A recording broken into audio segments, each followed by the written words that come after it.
Hello, everyone. Thank you for being here today. Thank you for being here and wanting to learn something new.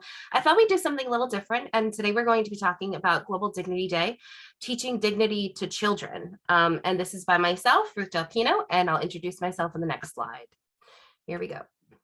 All right, first thing is why this reason. Oh, my apologies. I usually do this one first. Who I am.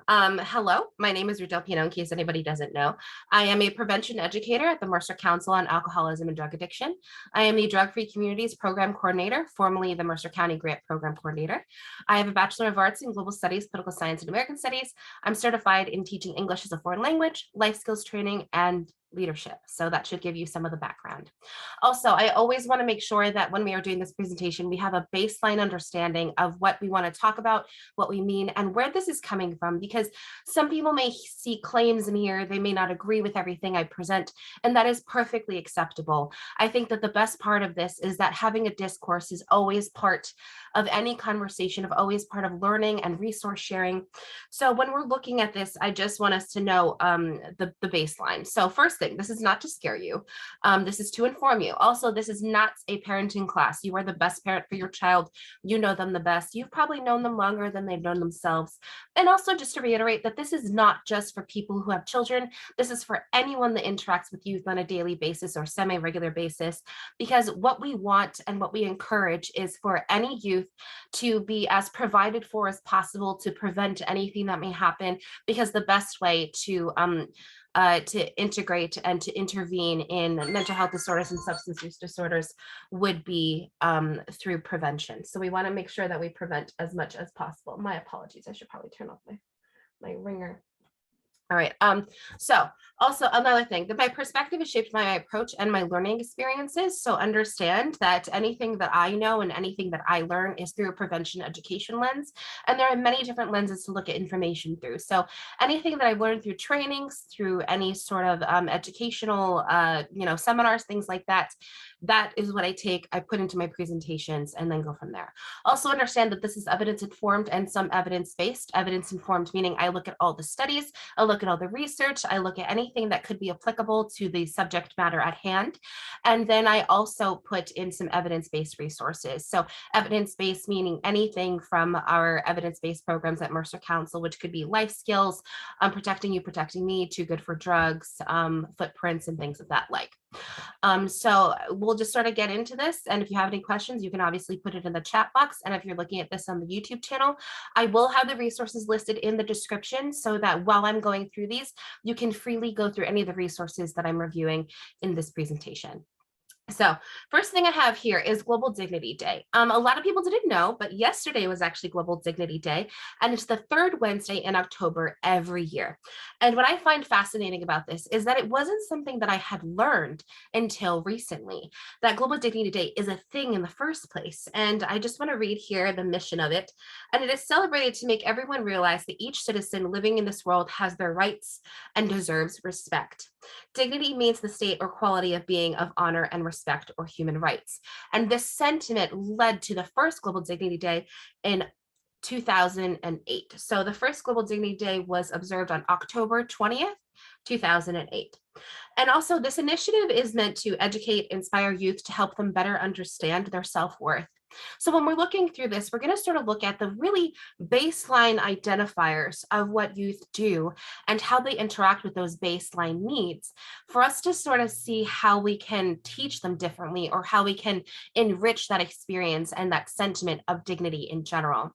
Also, another thing is that Global Dignity Day is celebrated across the world, and that's essentially what it's supposed to mean. So a lot of people in the United States don't do it, but there are many different places, such as the Netherlands, that has a huge day that they make of it. So if you're interested in this stuff, if you're interested in learning more, they always provide resources at the end of every celebration. So I will also list those in the description. So first thing is first, what is dignity? A lot of the time when we are sort of looking through this, many people have different answers. And Webster's dictionary, and a lot of people can sort of agree with this, is the state or quality of being worthy of honor, of respect or respect. So what does this mean? And I don't necessarily want to answer this question for everyone because it is different for everybody. And because it is different for everybody, having a video may help us flesh out some of those thoughts and realize generalization. So I'm just going to play this and then I'm going to respond to it afterwards. So here we go. Cultures of dignity.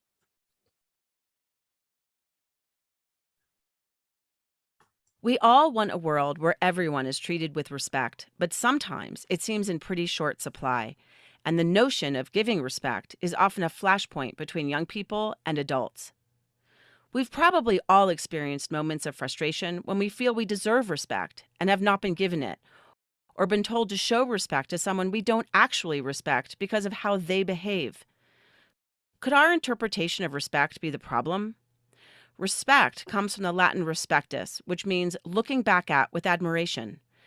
Respect is earned through actions we admire, not just because of someone's position.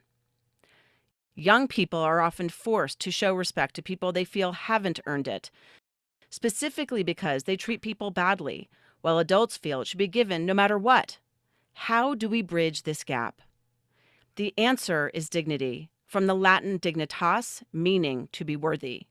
While respect is earned, dignity is a given. It is an absolute. We all have the same worth, whatever our age, social status, or accomplishments. When we remember this, there's no conflict in treating someone with their rightful human dignity, even when you don't agree with their actions. Young people are living in a storm of disrespect. By recognizing that everyone has inherent dignity, we can unlock the door to more positive communication and equitable relationships.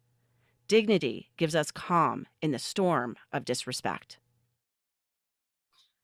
So obviously, when we are looking at this, we sort of look at it through a lens of basicness, right? And that basicness in its own right gives us something to jump off of. And I think this is really important because a lot of people may confuse dignity and respect. So respect is something that a lot of people may say is earned. And we're going to use this as a basis of the understanding for the rest of this presentation. And dignity, meaning you are worthy of respect, not necessarily that you have it. And there is a difference in that because a lot of people sort of make them synonymous. And drawing that distinction is really important for us to understand what exactly that means and how we're going to move forward with the concept of this word. I also would like to say that there are some things here that we can talk about as well. I have this link up here, and the UN Convention of the Rights of the Child actually does talk about dignity and respect. So there is actually a global understanding of what that is. I also want to make sure that this will load. There we go. So the UN resolution essentially says that there are different things that that a child needs to grow up in a fostering environment, and that children are actually people with rights because in a lot of places they're not necessarily treated as such. So if we come in with the implication that children in their own right have their own needs and assessments and resources that need to be allocated towards them, then we can use that baseline understanding to provide for them, to understand them, to create an environment where they can foster relationships and have that equitable resource provided to them. I think that it's just really important to understand that it's not just a conversation in the United States, it's a conversation across the globe. And while we are making these conversations happen, it's that with this baseline understanding, we can move forward. All right, here we go. So I sort of want to get into a couple of different things. Understand that I have used this slide before and I have talked about it before, but when we're understanding it, words are developmental and the way that we talk about things adds to the dignity of a person. So when they're talking about, this is one particular parenting feature that talks about yelling versus phrasing. And what they had essentially said is, and I'm going to click on this just in case anybody want to look through this, but what they essentially said is, kids are actually going to listen less when you yell at them. And what they had found was that kids absorb the emotion and volume of what you're saying rather than what you are actually saying. Now, I think that's interesting because when you want children to listen, when you want to have a conversation with them, when you want to have really meaningful relationships with them, it's that presentation and framing of your words and actions are a huge part of it. And there were actually studies that showed that when you yell at your kids and when you yell at them in a way that is destructive, it changes the neuron pathways in their brain, meaning that it is responsible for their flight or fight responses. So if you're yelling at them, there's a fight or flight response that they will have. And if they have that, it equals a sort of survival mode that they'll enter. So when they have that survival mode, that essentially means that they will sort of want to fight, or they're going to want to fly away or freeze. And that's normal, that's natural. But when there is no danger, it actually adds to the stress of the brain development, because children especially are not supposed to sit in that survival mode. It's bad for their brain. The other thing is that the We Forum, this is a great one, actually had a study that showed the way that you talk to your children changes the formation of their brain. And what they had found is that it sort of rewires the synapses and neuron pathways. So what you are basically and essentially doing is that if you are positive in the way that you interact with them, if you use big words, if you are focused on their development, they actually have better cognition and are able to learn things more quickly. So, you know how they say don't talk to children with baby talk? It's essentially that having age appropriate language where they'll be able to understand the words that's just a little bit more advanced will actually have a positive reinforcement on their brain.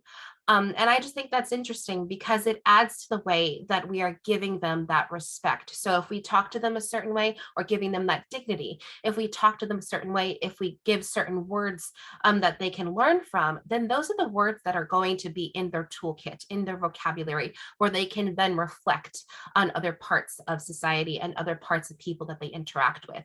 And I have said this before, and I'll say it again, but people are mirrors in the way that we interact with them. So whatever we give to them is usually what we get back. If we give dignity and respect, then we get dignity and respect. So there's definitely a different way to look at that. Also, there's this one too. How do you talk to your child? Very Well Family is a great resource, just in case you're wondering about this. And it talks about talking negatively versus talking positively to your children. And it also says being harsh isn't effective. Kids learn from our behavior. And also, if you are respectful and give them dignity through that, then you're having a stronger relationship with them. So once again, if you have any questions, you can sort of just put them in the chat. But here is what we're sort of looking at as we move forward.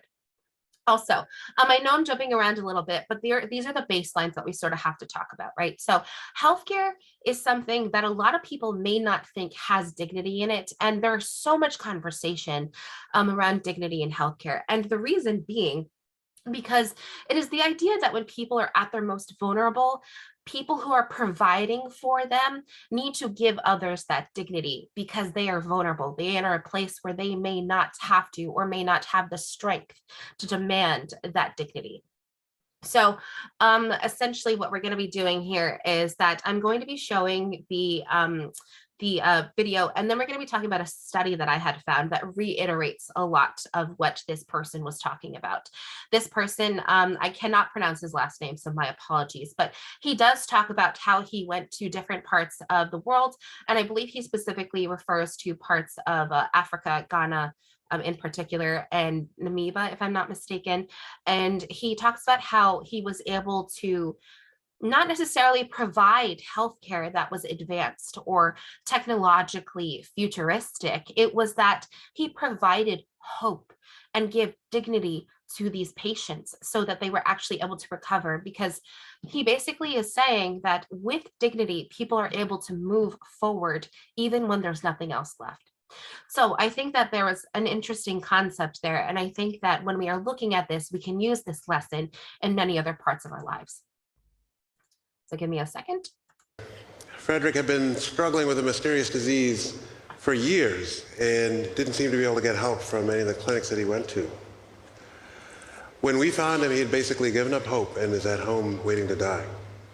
But our ambulance team brought him in, we put him on the right medications, and nursed him back to health within just about 6 short months. And you can see from these before and after photos just what a remarkable transformation he went through. Now, when I asked him in follow-up, what does it so different about our clinic that we were able to get good outcomes where others had failed. And he gave me an answer that surprised me. He said, well, when I had thought I'd lost all my dignity, you guys gave me the respect of actually listening. And that gave me the courage to fight through the disease and beat the illness.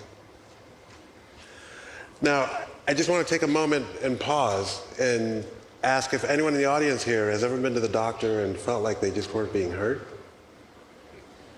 Anyone? Anyone? Well, you have a better idea of what that guy was talking about. Then there's this patient, this child with epilepsy. She unfortunately had a seizure and fell into a fire. She suffered severe burns down the side of her body. And by the time she was brought to our clinic, we didn't have much in terms of pain medications to offer her. But she still had to undergo these daily wound cleaning and dressing changes that can be very, very painful.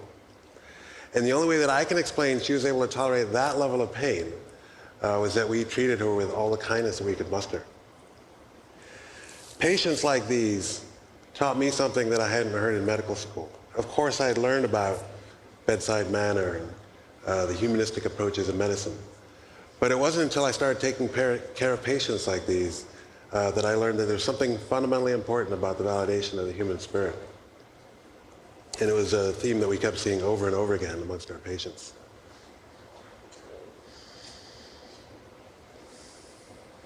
The next story I'd like to talk to you about is in Liberia, on the other side of the continent. In 2014, I was working in New York City, and I started reading news reports about the Ebola epidemic spreading out of control in West Africa. I was particularly alarmed to hear that healthcare workers themselves were getting infected, partly due to a lack of training and proper support.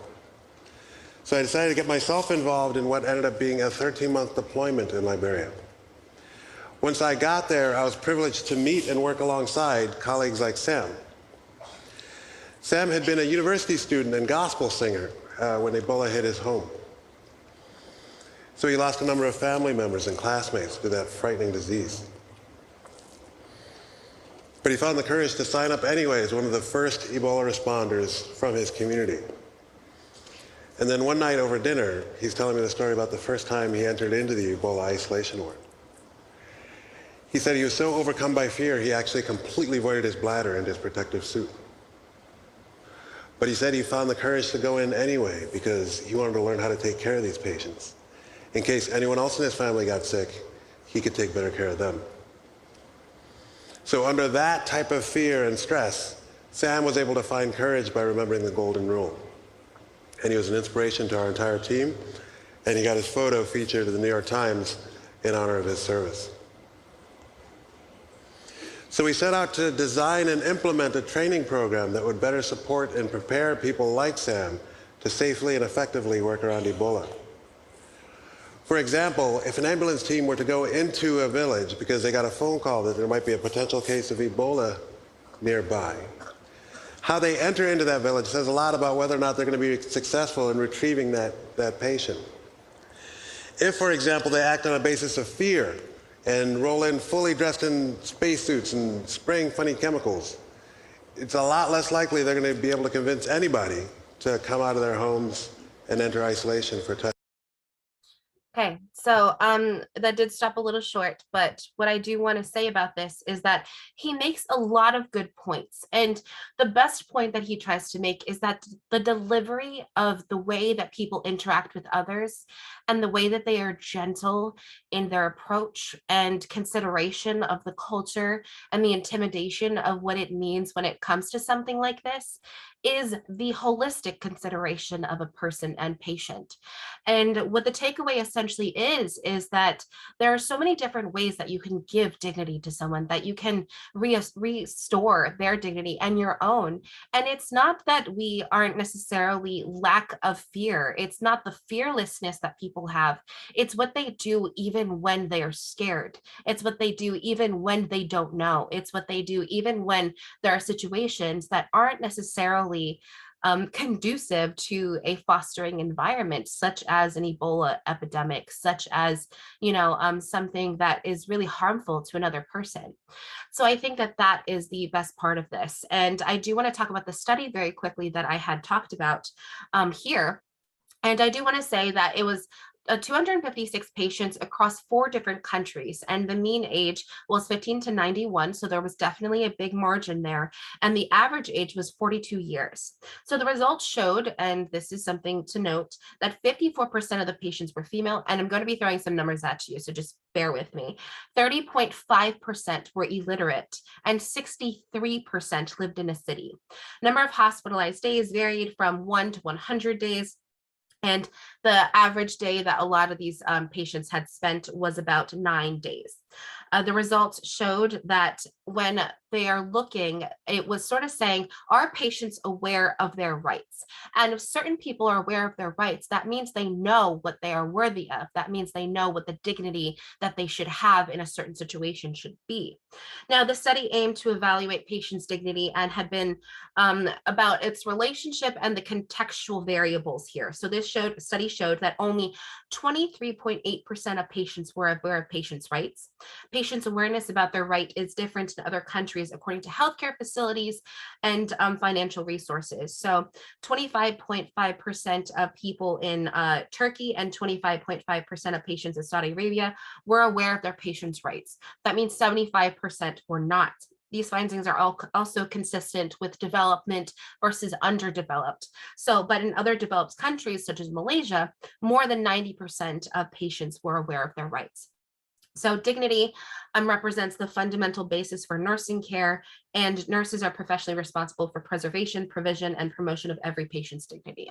So what they essentially are saying, and what these findings implicate, and it does talk about, it's not necessarily in the United States, but if we are discussing patient's dignity, it's understanding that in one place, what happens towards one area affects another area.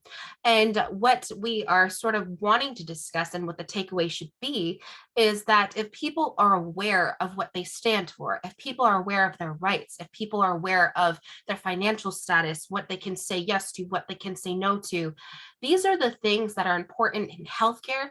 But there's also a practice, and this is a formula that can be applied to interacting with youth and children in general. It's knowing that if these people are in a certain sphere of interaction, if these people know exactly what they can and cannot do, if there's an expectation of rules in that interaction, then it dignifies that person. It adds respect to both parties. So it's a formula that can work. It's a formula that can possibly be something that is life-changing for certain people. And in this case, when he's talking about the healing power of it, he's essentially saying that if you are considerate, if you are kind, if you are taking into consideration the cultural nuances of a person, then it adds to the experience of getting someone through something really difficult. So that can be something that is sort of the baseline for a lot of what we are discussing as well. All right, next slide. And it's always the YouTube video that gets me. All right. I also want to sort of shift a little bit, because we sort of talked about healthcare and how we can have that formula and how we can use that formula to interact with people that we are different from, of things and situations that we may be fearful of, but also to understand that self-dignity is something that is so important to the development of a child as well. And I technically said, to thine own self be true. And this can be interpreted in a lot of different ways, but the more optimistic term that I would like to sort of look at is saying that you need to be true to yourself, and you need to understand and be self-aware of what you can and what you offer. So a lot of the time, I don't know if anybody else has sort of discussed this or understood it, or, really had like anything that they really wanted to understand about it, was that imposter syndrome is something that is a thing. It's something that a lot of people go through. It's something that a lot of people experience. And when you have imposter syndrome, it's understanding or it's a misunderstanding rather, of what you offer and how you can offer it to the table. So essentially, it means that you are not equal to your peers, even though you have the same qualifications. And people that have jobs that have different varying degrees in education definitely feel this way as well, where you have a job where you are in a workplace with many other people that have different degrees than you, that have different experience than you, and you feel like you don't belong. or you feel like you're sort of lying to yourself and others about your qualifications or how you feel in that situation. And I think that this in its own right implicates that we are compromising our dignity to ourselves. So I think that when we sort of look at this, there can be a different framing that we can use. And essentially, I know I felt this. I know other people I know have felt this. And I think that it's important to say, if you have a seat at the table, you should just take it. That if you are in the room, sit at the table, close the door behind you, and sit and listen and speak, because voicing your opinions matter. Without that, it is not something that you can go through. It is not something that is sustainable. It is not something that you can live with. So if you have imposter syndrome, if you are not able to voice your opinion, understand that if you're in the room, if you're there in the first place, everyone around you has already said that you're worthy of it. And not that you need that, but understanding that the implication is that you're already worthy of the seat you're sitting at. And voicing your opinion in that situation does matter. Also, understand that anger is a secondary emotion. So when you feel it, there may be indications of other things. So what I'm trying to say here is that if you are angry, anger is a good thing. It can be a good thing. It can be something you channel into other things. Anger doesn't necessarily have to be negative. It just shows you that you are angry about something that happened to you. And it tells you that I am angry about this and I'm going to voice my opinion. I'm going to advocate for myself. So looking at the anger that you have, looking at the anger that you hold is not negative. It can be propelling you to something different. It can be propelling you to a different outcome. Also, when we are sort of looking at this as well, being involved with children is so intrinsic to how they develop and who they interact with. So if you have anger for yourself, having anger for your children is important too. So standing up for yourself and standing up for your children gives them that dignity. I'm going to talk briefly about the CDC study. I'm going to click on it just so people can see what it looks like. And what they had found was that when children learn the idea of worthiness, a recent study asked parents to report on their child's mental and physical health, as well as their own mental health. 1 in 14 children ages 0 to 17 years old had a parent who reported poor mental health. And those children were more likely to have poor general health, to have a mental, emotional, or developmental disability, to have adverse childhood experiences such as exposure to violence or family disruptions, including divorce, and to be living in poverty. Now, I do want to reiterate that when you have a parent who has a mental health disorder, when you have a parent who has something going on in their own lives, that doesn't mean that you're going to indicate the outcome of your children's future. But it does mean that poor management of those things affects the way that children interact with their environment and how they interact with other people. Now, the indication here also is that if you are able to take care of yourself, it treats as an example for your children to know what to do if they ever go through something like this on their own terms. So if we are leading by example, if we are angry at the right things, if we are using our anger in the right way, and we are also using our opinion and our voices to further the conversation and the discourse, then I think we're in a good place to impart dignity and to have self-dignity in other places. So I also want to talk about dignity substance use disorder, because we are going to be this isn't something that we can stray away from. It's not something that is intrinsically bad. It's just something that is. Now, the biggest thing that I want to talk about first is that words and how we refer to people with substance use disorder matters, especially when it comes to the way that people seek help. There could be other connotations and negative connotations for words. I know a lot of people, and excuse the language for a second, but may refer to people who use drugs as junkie. We may hear something really awful such as crackhead, those sorts of things. Those are hard things to listen to for a lot of different people. So even if we replace that language and use another word for it, it adds to the dignity of that person that is seeking help. Now, when we say those sorts of negative connotation words, then we can possibly say consumer instead. We can say someone with a substance use disorder. We can say someone who is struggling with their relationship, someone who is dependent on something else. So it is person first language that gives that person dignity. It is understanding that that person may have an addiction, may have a substance use disorder, but they are a person first. And I want to understand and I want people to know why this is important. And this is a really interesting a website that I had found and a movement that essentially talks about words mattering. And words matter for a lot of different reasons. And the Words Matter movement basically involves being a practitioner of careful, intentional, deliberate, and positive communication. It's because it is easier to speak with others when we give them the benefit of that doubt, when we give them the benefit of being something else. So instead of saying, hey, are you someone who's crazy? Are you someone who, is a little messed up in the head? Those aren't the words we want to use, right? Maybe you can say, are you someone who is hurt? Are you someone who has gone through something? Are you someone who's suffering from a mental health disorder? Those are the sorts of things that we can use instead. And those are easy things to have quantifiers for. Those are easy things to do. And when we ask someone of something, instead of saying, go get me that, you can say, can you please get that for me, please? Something like that. Just the phrasing of something in general changes the impact that we have on other people. And we had talked about this before, that the way we talk to children is the way that their brains are formed, the way that it changes the formation of them. But really, it is so important for us to use that language around our children and people that are struggling and vulnerable, because it changes the way that they see themselves as well. And it gives them back their dignity. It gives them something to look forward to. It gives them value and those sorts of things. So when we are looking at stigma as well, I think that it's really interesting to look at, because stigma inherently means that there is a negative connotation to something.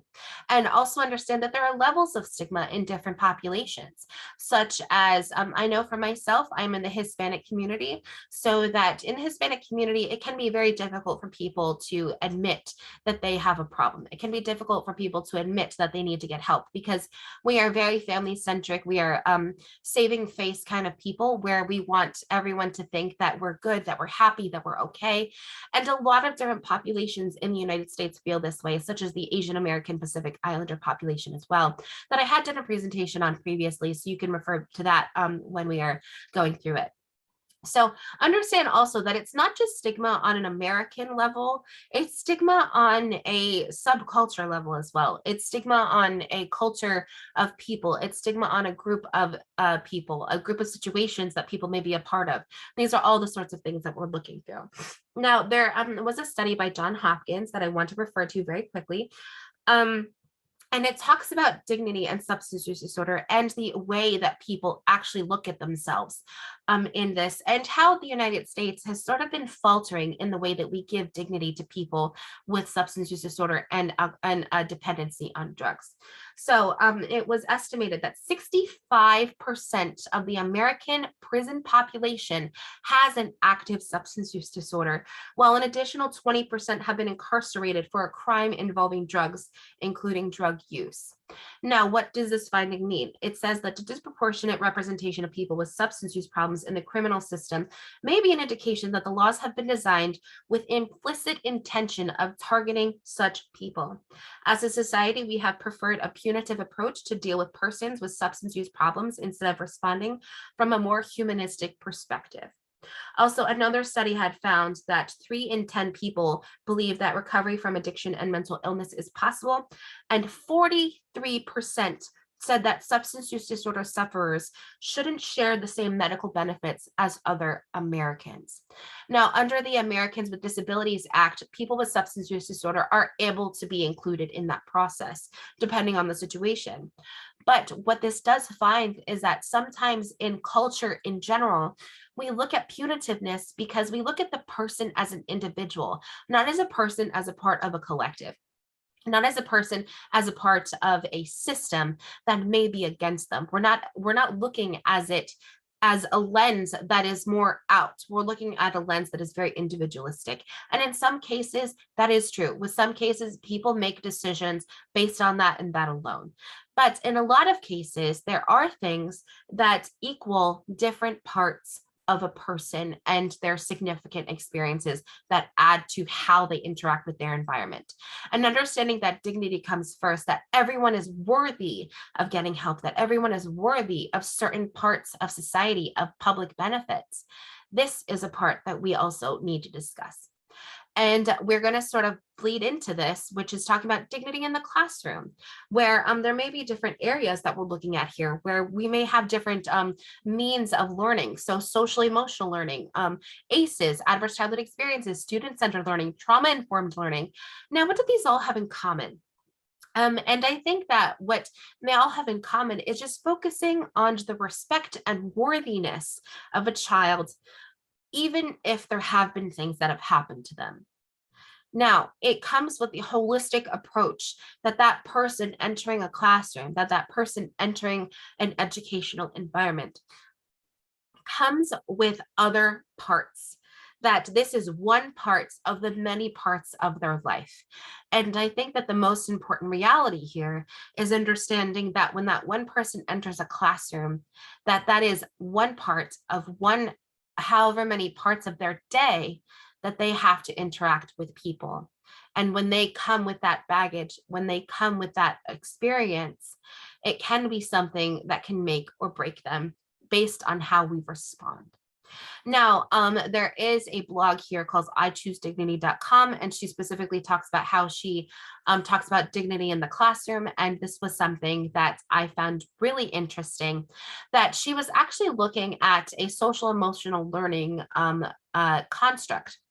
And so she talks about different weeks that she could go through. And this is something that was really interesting because these were books that she could use. These were areas that she could work with her classroom. So these were grades 1 and 3. Obviously, it starts young, but I think the younger, the better. But I also think that for a lot of people, the student-centered learning and understanding that dignity in the classroom is something that needs to be heard is important. But also it has in common the fact that diversity is honored.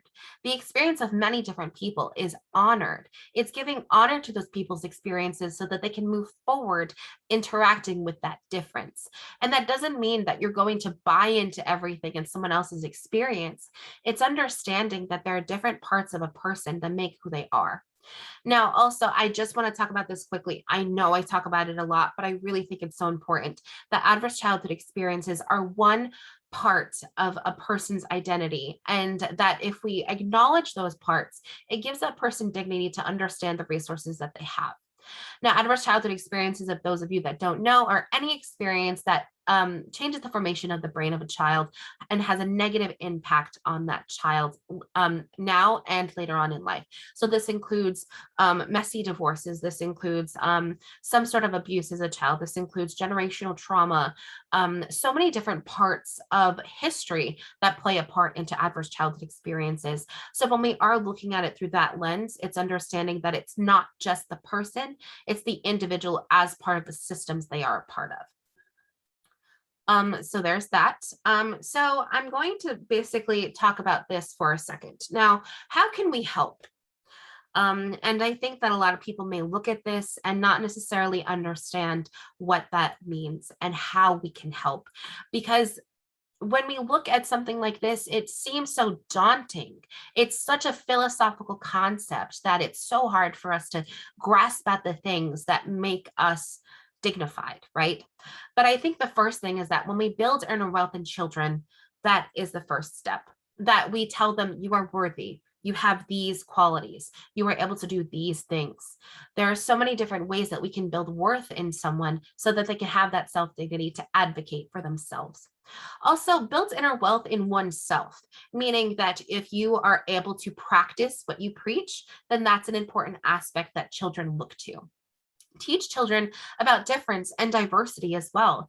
That if you come from a town that really is one type of diversity or one type of difference, introduce them to different parts in the classroom, in life, while traveling, on TV, giving opportunities for them to understand what difference and diversity looks like.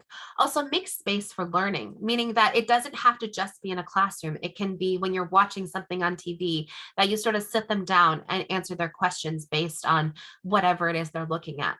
Be intentional with their words and their development, with words and their development. So, for example, if you're using certain words to describe things, if you're using certain words to describe people, then we can use that to then inherently inform other parts of what they are interacting with. So what I mean is that if you have words that you use, the implication of that means so much more than the actual word itself. So every word that we use is intentional, it's deliberate. There has to be a connotation attached to it, regardless of what it is, because in society, we give meaning to words. That's just who we are. So if we give meanings to words, that means we have the power to give dignity laced with those words. Also, be present when you're talking to children. Be present in the situation, understand what they're going through, and just being present sometimes can add to what a person and child feels. Also, being involved in one's life is really important as well. And I think that a lot of the time when I talk to parents and adults about this sort of thing, it can be difficult for them to grasp the concept. Not that they're not able to, it's just that it can be difficult because sometimes they haven't been shown that. And actually, I'm going to use a quote today that a coworker sent to me because I think it's so important for us to understand what that means. And if we are looking at dignity, if we are giving people dignity, it's understanding that we all come from different spaces and places. So, but that also means that if we're understanding that as children, we may not have gotten that. So for us to foster that within ourselves is important. So as traumatized children, we always dreamed that someone could come and save us. We never dreamed that it would, in fact, be ourselves as adults. Now, this can be interpreted in a couple of ways, but the way I'd like to interpret it is that if we are adults interacting with children, if we know what we are worth, then we are able to help them. And it may be sad and frustrating that we weren't able to be given the same opportunities, but if we are able to give these opportunities to children as they're growing, we are only marketing them or projecting them towards a future that is more holistic, that is more fulfilling, and that is better off for them. I also close out my presentations because I will be closing out this presentation with two quotes. So I want to start with Nelson Mandela. I'm pretty sure everyone knows who Nelson Mandela is. And he says, "Any man that tries to rob me of my dignity will lose." And what I think he means and what I think he's implying here is that no matter what you have, you may have dignity left because there is nothing, if you are self-assured, that can hurt you in the same way than if you weren't. Also, I have something here by Lauren Hillenbrand Brandt, and she says dignity is as essential to human life as water, food, and oxygen. The stubborn retention of it, even in the face of extreme physical hardship, can hold a man's soul in his body long past the point at which the body should have surrendered it. Now, she is also someone that has written on such things that is very difficult, such as the Holocaust and genocide and ethnic cleansing. So essentially what she says here is that if there is nothing else that we have, dignity is the thing that keeps us alive the longest because we know what we're worth. And if we hold on to that, then we are able to provide for ourselves and others. And I think that when we have that, when we have dignity, it gives us something that is a gift, even when we are in inhospitable and unavoidable circumstances. So if we are able to give that to ourselves and other people, we will only make the future better for it. So thank you for being here. Thank you for your time and consideration into wanting to learn something new. And I will see you all next week.